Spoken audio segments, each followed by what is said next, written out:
This is a Nat Monarch 2-speed air circulator. It dates to the 1950s, and it is a very powerful circulator.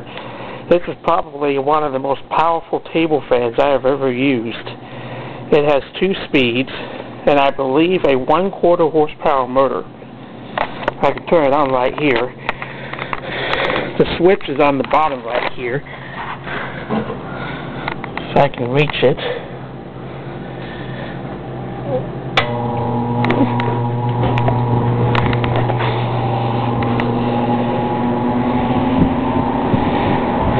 And like all the fans here, it works very well.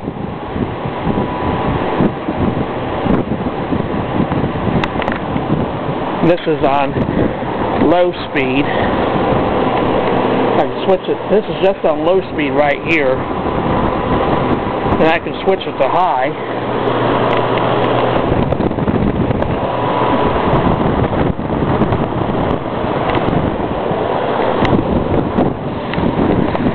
So there isn't much difference between low and high. The switch is probably broken on this one. But there it is. 1950s Monarch air circulator.